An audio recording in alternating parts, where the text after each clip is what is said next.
timeout eh. So ito yung negative, so dito na. Ito yung input. So medyo mataas, mapapansin nyo po, halos nasa 21 pero unregulated yan. Supply lang naman na relay yan eh. Magre-reduce yan kapag umandar yung relay. So ito ang importante natin, yung 5 volts. Yan. Dapat sakto. Ilapit mo ng konti para kita yung 5 volts. Yun.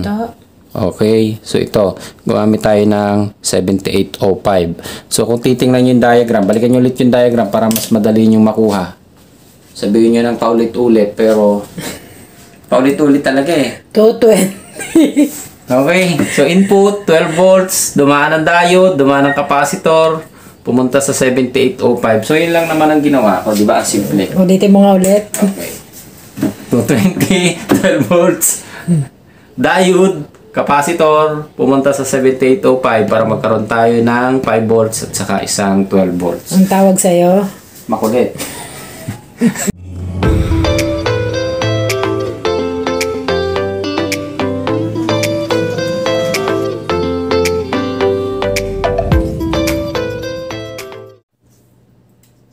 Pwede na yan dito. Yung ayos. Okay, good day. May isi-share akong video sa inyo. Actually, aircon din ito eh. Portable aircon, kung tawagin natin. Kaya lang, dumating sa akin kasi ito, nakakalas-kalas na siya. Ayan. So, mapapansin nyo, may ginagawa akong transformer. So, i-convert na lang natin ito. Yung mga kasamahang parts niyan, ito na yun. Nasa bayong. Bigas. Uy. Nasa bigas. Kala ko bigas 5 kilogram na bigas. Okay, nasa bigas na siya. Pinaglagyan lang ng bigas. Ayan na yung board niya.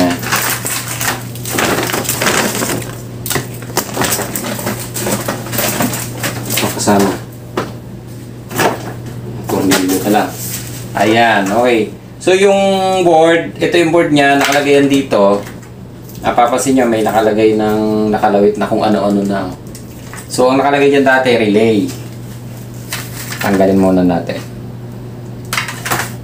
Chinek up po na ito. May initial na ako dito. Ang problema nito, power supply. So, hindi ko lang alam bakit nila nilagyan ito. Linisan nga muna natin para maganda. So, tatanggalin ko na itong mga nakalawit na to ha. Yan. So, maaaring nilagyan nila ng relay. Hindi ko alam kung paano nila i-convert. So, ito simple lang to. Ang voltage requirements lang nito, dalawa. Yun o, 5 at saka 12. Supply ng relay at saka supply ng system. Ayan. Okay, so ang naging problem nito nung chinek ko, dapat i-convert ko siya sa 4 wires. Kaso hindi siya pwedeng i-convert sa 4 wires. Dahil sira yung transformer chopper. Ito. So kakalasin ko na siya ngayon. Itong IC kinalas ko na to eh. Yan. So, dapat, ang gagawin ko, ibabalik ko talaga siya sa original. Kaso, yung chopper natin, defective. So, tatanggalin ko lang tong tatanggal ko. Kuha lang ako ng soldering pump. Hindi pa ako nakakompleto ha. Okay. So, kumuha lang ako ng soldering pump. Hindi kasi sa bodega. Tatanggalin ko na itong transformer chopper. Nasaan na ba yun? Yun.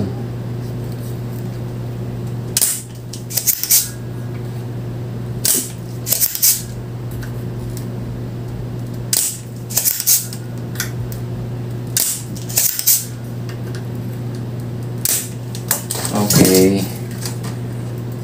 So, pakita ko lang.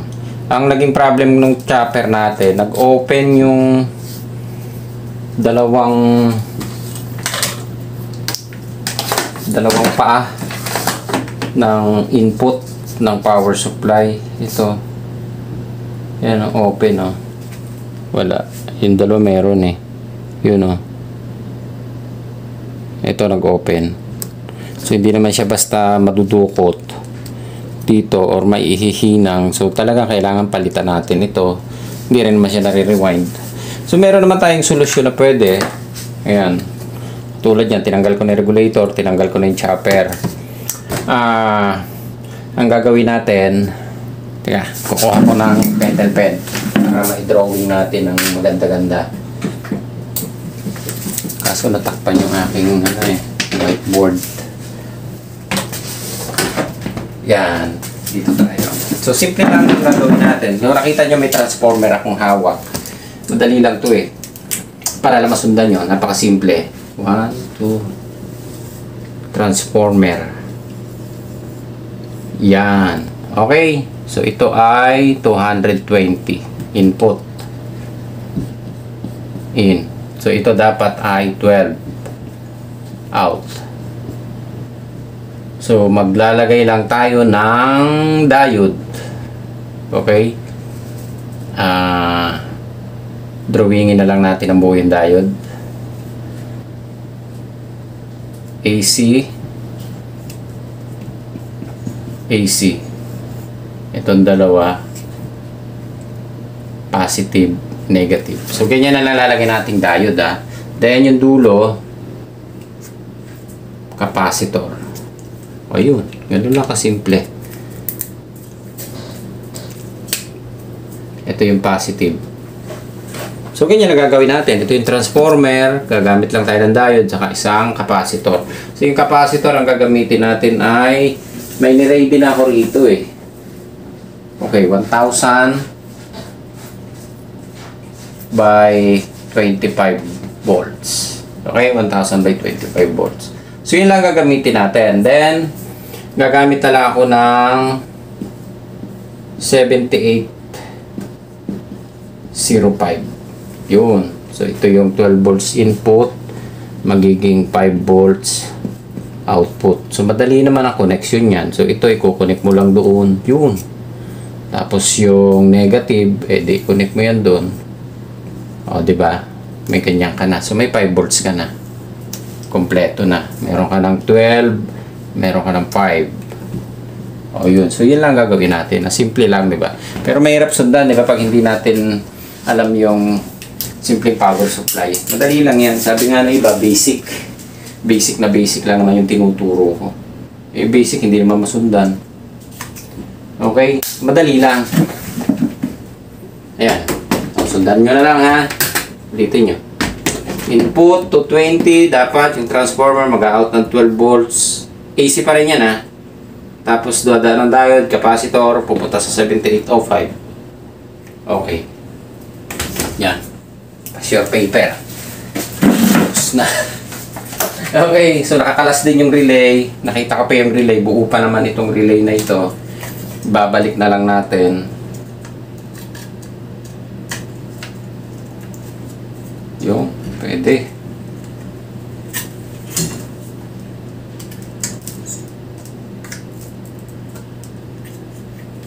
Oh. Hindi ko alam kung ano yung ginawa nila, bakit nila nilagyan ito.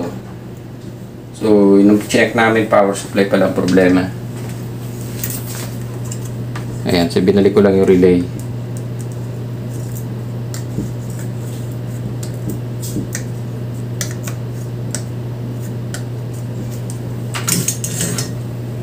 Ayan, okay na.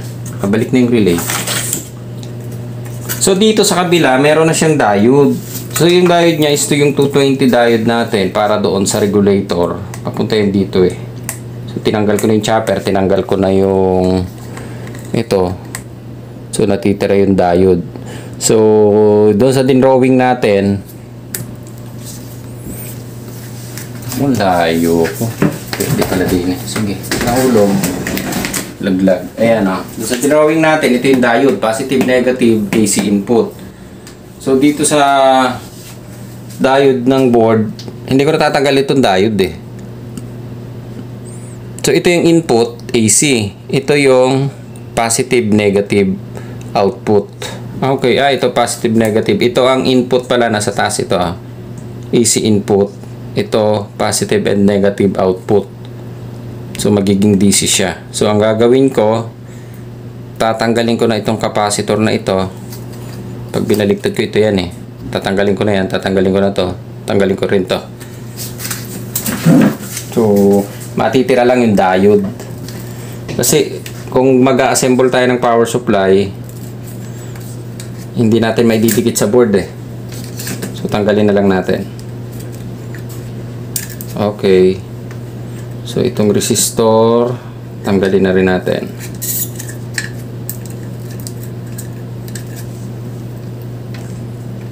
Ito, tanggal na rin. Okay. So yung positive, papalitan natin siya ng capacitor. So yung gagamitin ko capacitor ay 1000 by 25 na lang. Yan. So negative, dito siya. So may polarity ha, positive, negative. So yung dating capacitor na nakakabit dito ay 6.8 by 400. So pang primary power supply kasi ito eh. So ito naman ginawa natin, convert na sa DC. Yun.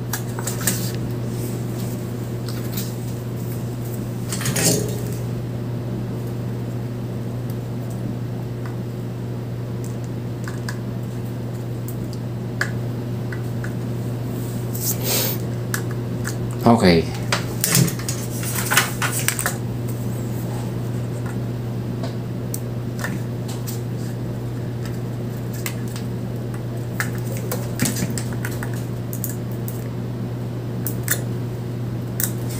Ayan. So may capacitor na tayo, may diode na tayo. Ito yun, no? May diode na tayo, may capacitor na tayo. Ito na yan. At saka ito. Okay, so ang problema na lang, kulang na lang natin yung transformer. So ito yung transformer, mapapansin nyo, dinugtungan ko na siya kasi sinukat ko na siya kanina, pinag-aralan ko kung saan ko siya ipupwesto.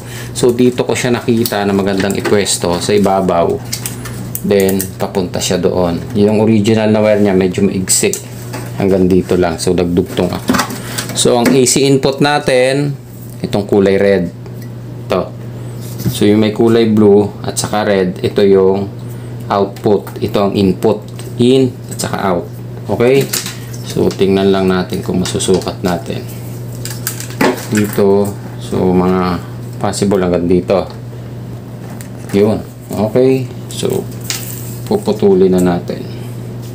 So kukunin muna natin yung input na 220, ito yan.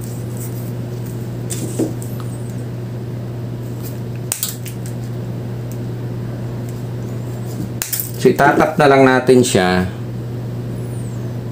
220, ito yan eh, neutral at saka line. Okay, so ito yung isang AC input, ito yung isa. Dito nakakabit yung plug eh, dito at saka dito. Ito yung compressor out eh. Okay, so pag binaliktad natin yan, ito yan eh, ito at saka ito yan, AC input. Okay, so tatanggalin ko na lang tong resistor na ito para dito kasi i-jump yung input.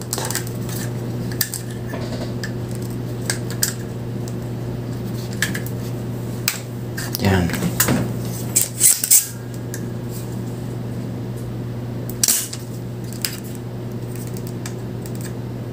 Okay. So ito yung isang input ha, kulay pula. Dito ko siya ikakabit. Ito yung saksakan ng input eh. Yan line. Yun, ay pumasok. Okay, hahabaan natin ng konti. Parang nangangalay yung aking cameraman na. Lilibre kita ice cream mamaya. Nauna na yung ice cream. Kumain na pala ng ice cream. Ayan, okay.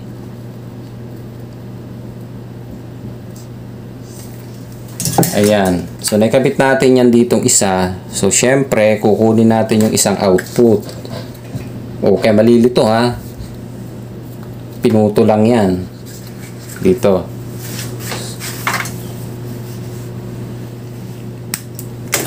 So, yung isang output, papasok doon sa AC input ng diode. Mapapansin nyo to, Ito yung diode eh, yan oh. Ito yung input. So nakita nyo yung tinanggal ko dito na resistor. So dito ko kinabit yung isa. Ito yung input eh, tsaka ito magkasama. So ito yung out. So dito ko itatap yung isa.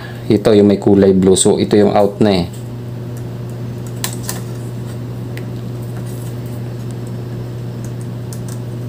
Yun. Dapat pala sa likod ko na ikinabit lahat. Okay, para nasa likod lahat. Sige, babaguhin natin dito na para nakatago sa likuran. Okay, so hindi ko na siya kakabit doon sa butas. Yan, madali lang to. Simpleng-simple lang yan. Okay, so dito ko na siya itatap. Sa likod ko na kinuha. Okay, so ngayon, kukunin natin yung isang output. Okay, so ito yan. Ito yan yung may blue ha, output.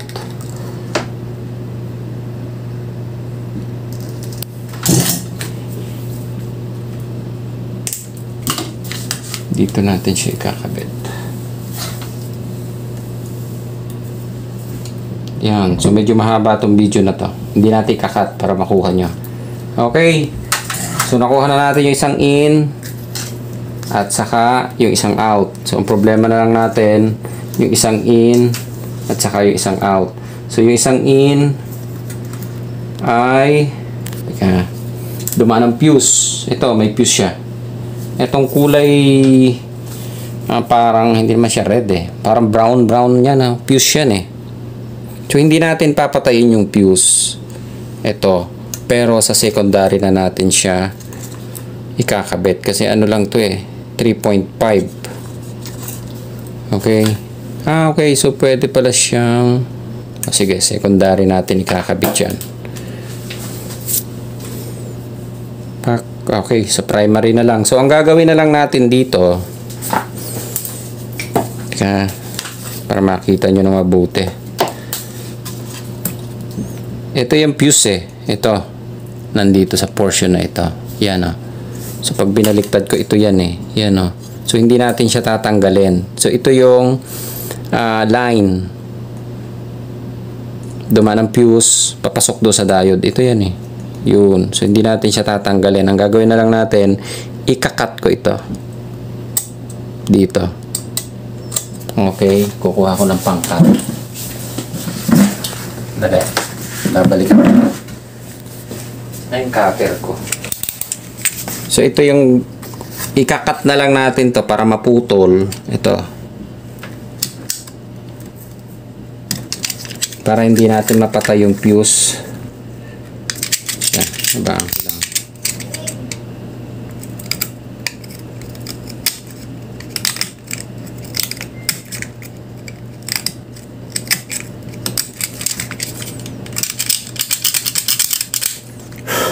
Okay, tingnan natin kung wala ng connection. Ito, saka to, wala na. Pero ito, meron. So, ito fuse to eh. Simula dito, papunta doon, fuse yan. Yan. So, fuse yan. Papunta dapat siya doon sa AC input ng diode. So, kinating ko na siya. Okay. Ngayon, ito, dito na natin to itatap.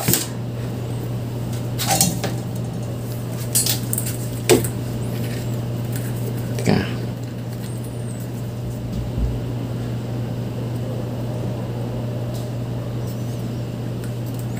So, ito yung fuse. Yung tinawiran ng fuse, oh. Dito na natin siya itatap ngayon. Okay. Ngayon, doon sa pinagputulan natin naman, ito yung tumawid na pinutol natin. Dito natin siya itatap.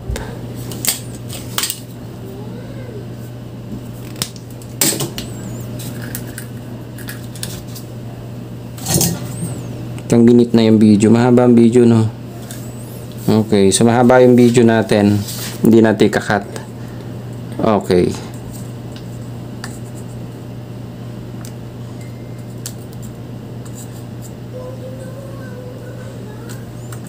Ayaw, dumikit ah. Teka. Lagyan natin ng maayos na LED.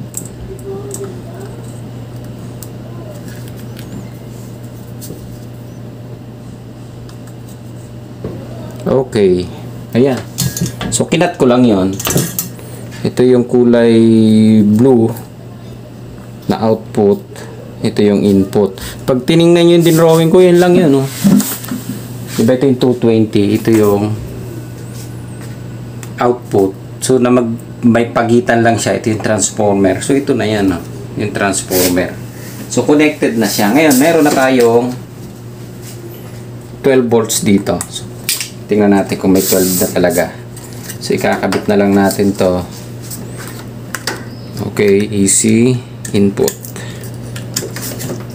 Pita na natin to.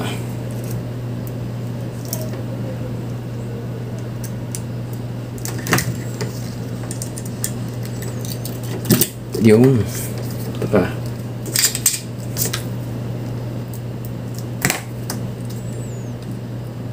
Yan. Okay. So, dito makikita na natin kung may resistance tayo ngayon. AC.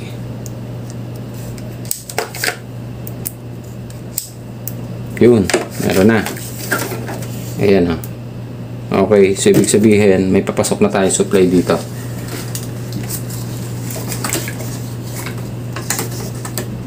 Okay. So, set natin to sa DC. Oop. Tanggalin natin itong sagabal. So, saksak ko ah.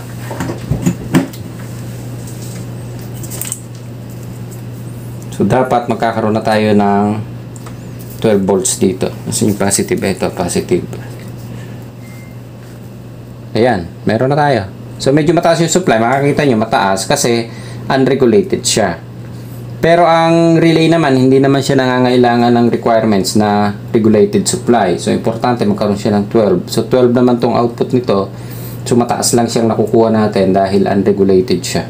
So, nasa 18 volts siya napapasok. So, ang importante nating masuplayan ng 5 volts yung system. So, meron ako dito ayan, 7805 para maging 5 volts. Okay? So, ang problema ngayon natin, itatap natin siya sa teka. So, malilito pala kayo dito kasi wala kayong supply output. Baka malito kayo kung saan nyo hahanapin yung 12 volts at saka 5 volts. So, madali lang. Hanapin nyo lang muna. Dito na tayo sa ano. Yun. Hahanapin nyo lang kung saan pumunta yung papunta sa paa ng relay. So, ito yung paa ng relay. Dapat dito yung isang 12 volts. So, hanapin nyo saan kaya yung 12 volts. Ayan. So, ito. Pag binaliktad nyo, ito yung capacitor. So, ito yung 12 volts nya. Okay. Yun. So, ang negative nya ay ito. Yun. So, magkasama ng negative. Lalagyan na lang natin siya ng wire jumper. Malaki bang kulay ng wire?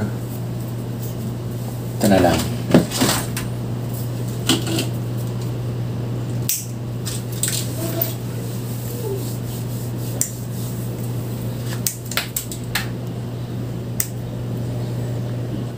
So, kukunin ko na lang yung negative. I-jumper ko na lang siya dito. Yun. Papunta doon sa negative nito. Okay. So, dito na natin kukunin lahat sa ilalim.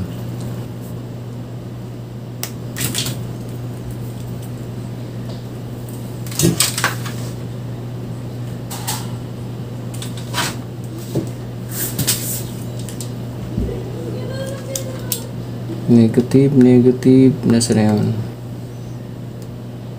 Ito, negative to. Tingnan natin kung negative talaga. Negative. Okay, so negative to.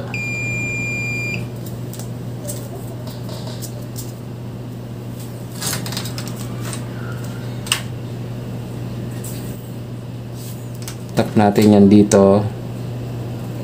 Okay. Then, kukunin nyo lang yung negative dito. Dito natin siya itatap. medyo naguguluhan yata kayo. Madali lang yan. Pinasok ko lang yung 12 volts doon sa secondary. Ginampera ko. Ayan. Okay. So yung output, pinasok ko yung negative. So kukunin ko lang yung positive. Itatap ko doon sa positive 12. Kuha tayo ng pang 12 volts.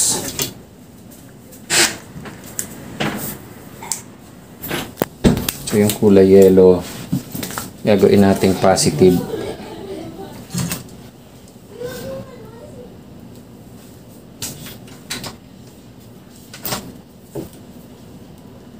Positive. Ito.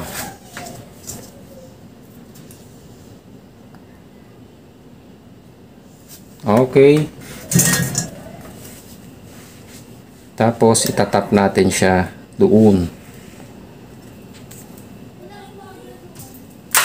Bawasan natin ng konti.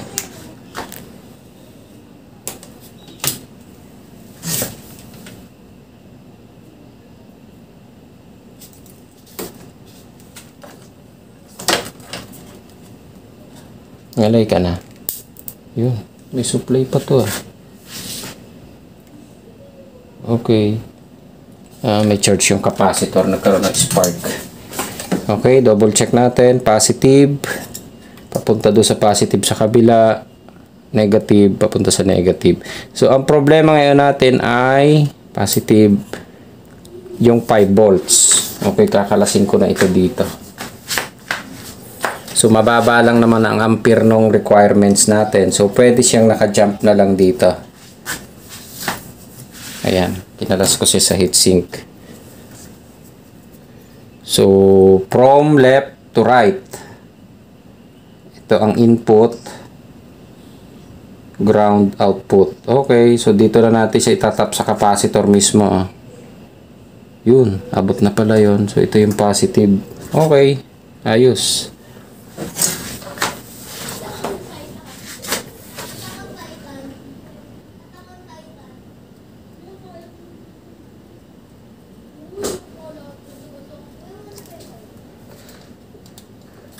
Ito yung positive input. Asan na yun? Yun.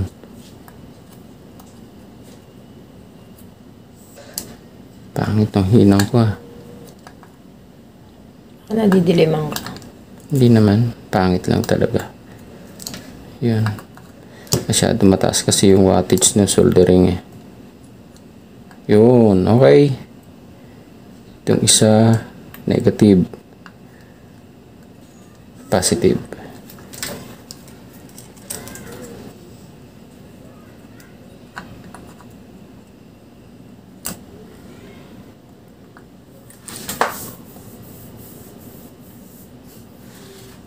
Okay. Yan. Okay na. I-bend lang natin ng maganda. Tapos lalagyan natin ng spacer. Yan. So mataas yan dito. Hindi yan didikit eh. Okay. So mapapansin nyo ganyan na yung pwesto niya. 1, 2, 3. Input, ground, output. So ito yan eh. Pag binaliktad natin yan yun eh. Ito yung positive. Nandito sa tabas na ito. Ito negative. Ito positive input. So, pag binaliktad natin, ito yan. Okay, so dapat magkakaroon tayo ng 5 volts dito. Kapag mali, sasabog. Sige, tingin mo mali. Nalayo na ako. Sige. Boom. Okay. So, positive. Tingnan muna natin dito. Ito positive, ground. Meron. Ito output 5. Ayun, ayos. Gamitan natin ng digital. Sarado ko lang yung pinto. Sige, payag ako. Naging tester. Pag binuhay ko ilaw. Ayan, mas okay. Ayan. Kita ta. Kita. Ta. May bend kasi eh. O yan. O, game na. Game na. Okay. Kala ko time out eh. So, ito yung negative. So, dito na. Ito yung input. So medyo mataas mapapansin nyo po, halos nasa 21 pero unregulated yan. Supply lang naman na relay yan eh. Magre-reduce yan kapag umandar yung relay. So ito ang importante natin, yung 5 volts. Yan. Dapat sakto. Ilapit mo ng konti para kita yung 5 volts. Yun. Okay. So ito, gumamit tayo ng 7805. So kung titingnan yung diagram, balikan nyo ulit yung diagram para mas madali nyo makuha. Sabihin nyo ng paulit-ulit, pero paulit-ulit talaga eh. 220. Okay, so input, 12 volts, dumaan ang diode, dumaan ang capacitor, pumunta sa 7805. So yun lang naman ang ginawa ko, di ba? Ang simple. Ulitin mo nga ulit. Okay. 220, 12 volts, diode, capacitor, pumunta sa 7805 para magkaroon tayo ng 5 volts at saka isang 12 volts. Ang tawag sa'yo? Makulit. Kaya yung magturo talaga eh. Makulit ako eh. Ayan. Napapansin nyo yung kanina, umabot siya ng 21 eh. Pero ito kasi supply ng relay to eh. Saan na yung pentel pin ko dito? Yun. Okay. So itong 5, supply ng system. Yan. Itong 12, supply ng relay. So yung relay, unregulated, kaya medyo mataas yung nakuha natin. Ito, importante ang system, 5 volts. Hindi na siya dapat susobra, 5.5 lang.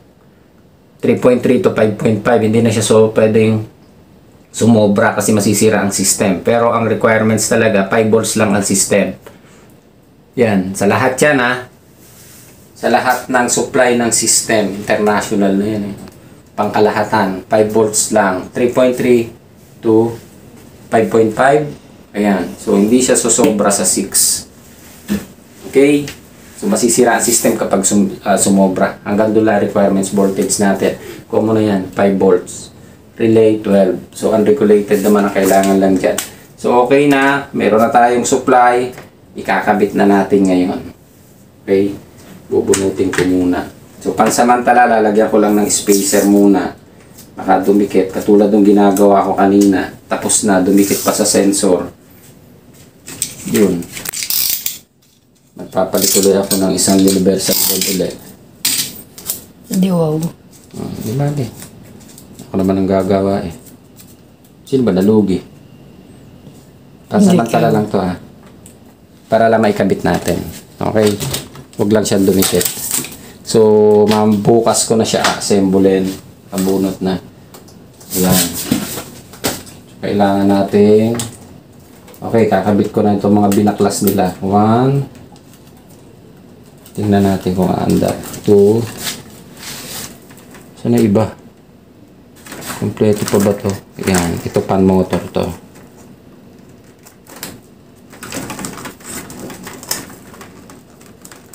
Yung iba ayaw kasi mag-cleaning nito. Ang hirap baklasin. Ayan, pwede na palang tanggalin yan, no? Ito ay papunta ng compressor. Dito yan. Ha? Bakit baliktad? Compressor output. Common. Ito ang common. Dito yan. Pag mali, putok. Compressor.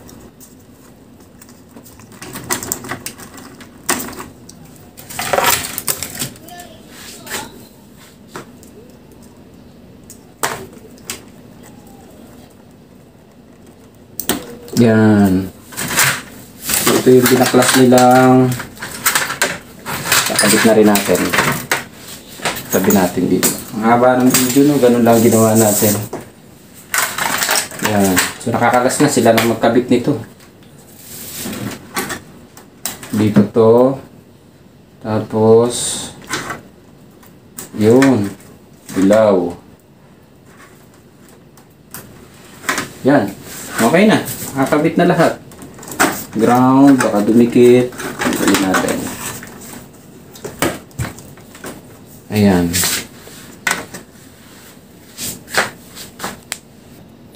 Okay. So ayan, nakaset up na tayo. Nakakabit na tong control. Nakakabit na ang mga sensor. Nakakabit na ito, compressor to eh. So nakakabit na ang compressor. Nakahang pa siya. Testingin lang natin. Ito yung transformer. So mamaya natin na-assemblein. Okay. So gagamitin natin yung ating brand new clamp ammeter. So, hindi to donation ha. Binili ko talaga to. Ayan. Okay, so testing natin. Mamonitor natin siya ng clamp ammeter. Yun. Tama ba? Sige, tama yan. Puputok naman yan eh. Yun, nabuhay. Ayan na, may display na. Buhayin natin. Yun, mandar na agad yung compressor. Okay na, ayan o. Mandar ang compressor natin. 3.4. So, adjust lang siya ng bahagya. Hindi naman siya inverter eh. So, fixed ampere siya. So, tataas lang ng konti ang amperahe nito kapag mainit na o high pressure na siya. So, yan o. 3.4 ampere. Naka 22 degree. Okay na to. Lumalamig to. Ayan. Monitor natin yung lamig. I-assemble na lang to.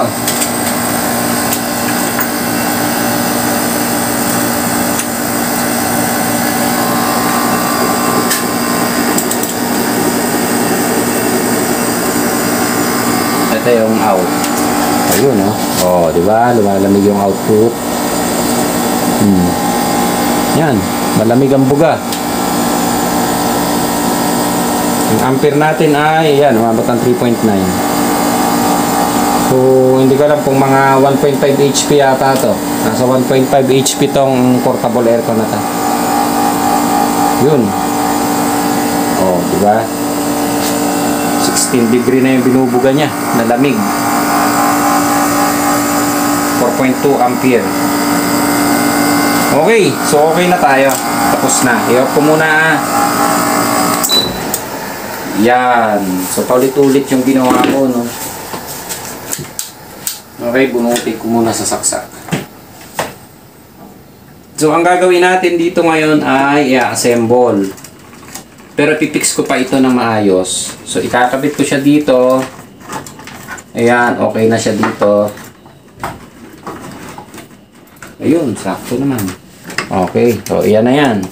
Yung capacitor, dito yan eh. Dapat yata yung may-ari na nito pagbuuin ko para matuto. Shoutout pala sa may-ari na rin. Para matuto.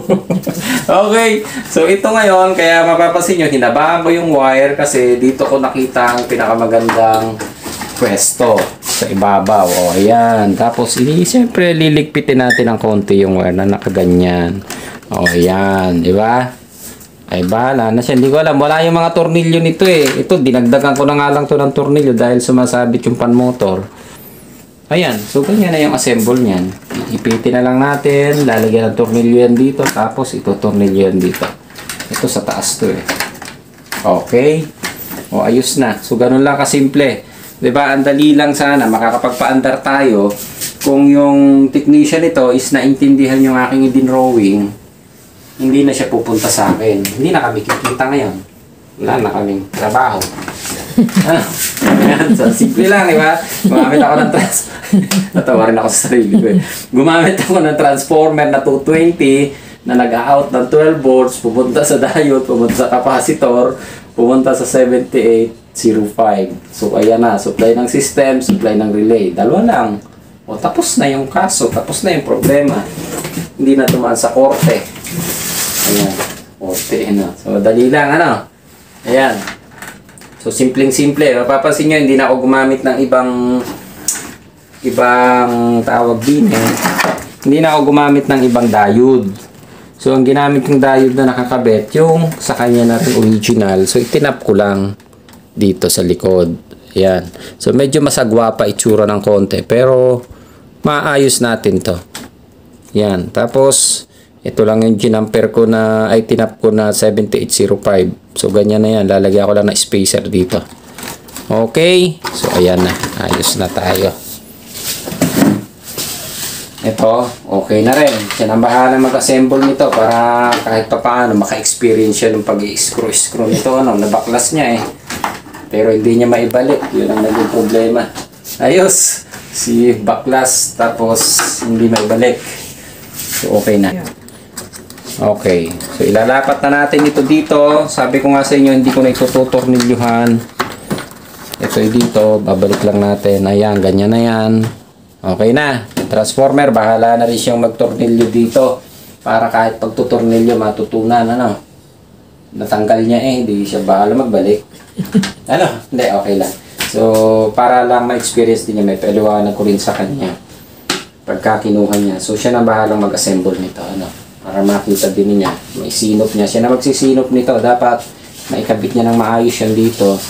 Ano tawag sa'yo? Ha? Anong tawag sa'yo? Wala, bahala sila. Ayan.